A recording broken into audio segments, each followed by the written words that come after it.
there was that one place I always thought about, and I just wanted to be there with you. The place that no eye has ever seen, the place that no heart has ever perceived. I had a great feeling inside of me.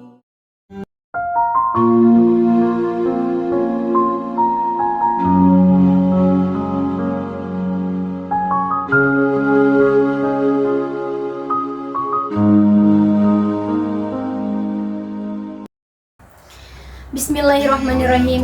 Assalamualaikum warahmatullahi wabarakatuh.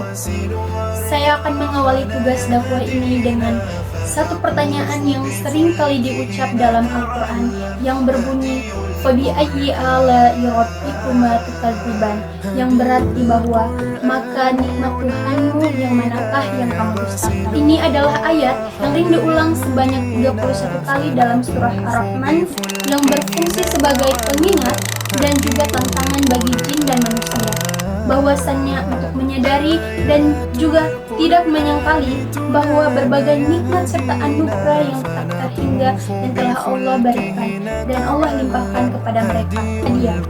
Syukur adalah sebuah konsep utuh yang mencakup 3 pilar utama, yaitu yang pertama, syukur dengan hati i'tiraf, yang berarti menyadari dan mengakui sepenuh hati bahwa segala yang kita miliki sekecil apapun datangnya mutlak dari Allah Subhanahu wa Ta'ala. Yang kedua, syukur dengan lisan, yaitu tahaddus bin nikmah, mengucapkan pujian kepada Allah Alhamdulillah dan menceritakan nikmatnya tanpa ada kesombongan.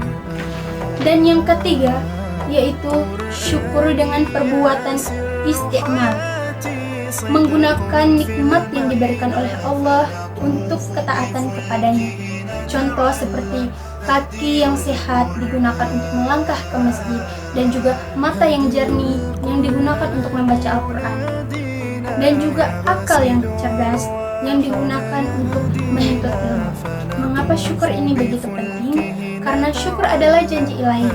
Allah berfirman dalam surah Ibrahim ayat 7 yang berbunyi wa idza tazadna rabbukum la in syakartum la azidannakum wa la in kafartum inna adzabi lasyadid, yang artinya, ingatlah ketika Tuhanmu memaklumkan, sesungguhnya jika kamu bersyukur niscaya aku akan menambah nikmat kepadamu, tetapi jika kamu mengingkari nikmatku, sesungguhnya azabku benar-benar keras. Baik rekan-rekan semua, mari kita bawa konsep bersyukur ini dalam kehidupan sebagai seorang mahasiswa. Yang pertama, bersyukur atas kesehatan.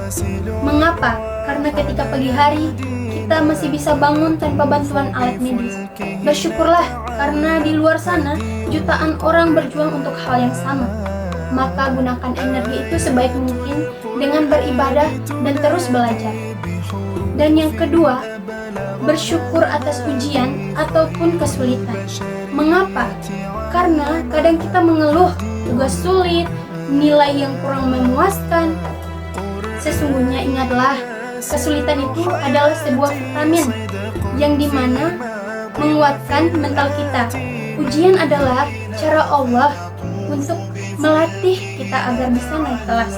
Bersyukur atas kesulitan berarti yakin bahwa di baliknya ada hikmah dan pelajaran yang berharga. Dan yang kemudian yang ketiga, bersyukur atas lingkungan. Kita masih diberi kesempatan untuk berkumpul, belajar, dan berdiskusi. Bersyukur atas nikmat pertemanan dan kesempatan menuntut ilmu yang tidak semua orang bisa dapatkan. Jadikan bersyukur sebagai filter utama dalam melihat hidup. Ketika filter kita adalah syukur, hati kita akan selalu dipenuhi rasa cukup, yaitu qanaah, sehingga tidak ada ruang untuk iri, dengki, apalagi kufur nikmat. Rekan-rekan sekalian, pada akhirnya perlu kita sadari bahwa sesungguhnya samudra nikmat Allah itu sangat tak terhingga. Tugas kita bukanlah menghitung setiap tetes airnya, melainkan menjadi hamba yang pandai menyelami dan menikmati setiap kedalaman anugerahnya. Mari kita tutup dakwah singkat ini dengan sebuah tekad. Mulai hari ini, kita ubah fokus, kurangi menghitung yang tidak kita miliki, dan perbanyak menghitung yang sudah ada di genggaman kita. Wa in ta'uddu ni'matallahi la tuhsuha innallaha laghafurur rahim. Yang berarti bahwa jika kamu menghitung nikmat Allah, niscaya kamu tidak akan mampu menghitungnya. Sesungguhnya Allah benar-benar Maha Pengampun lagi Maha Penyayang. Tafsir Quran Surah An-Nahl ayat 18. Semoga kita semua dijadikan oleh Allah Subhanahu wa Ta'ala sebagai syakirin, yaitu hamba-hamba yang senantiasa bersyukur, sehingga kita berhak atas janji tambahan dan nikmat dan terhindar dari azabnya yang sangat pedih. Baiklah rekan-rekan sekalian, saya akhiri dakwah ini dengan hamdalah alhamdulillahirabbil alamin. Terima kasih untuk semua yang sudah menonton dari awal sampai akhir dakwah ini. Saya akhiri wabillahi taufiq wal hidayah. Wassalamualaikum warahmatullahi wabarakatuh.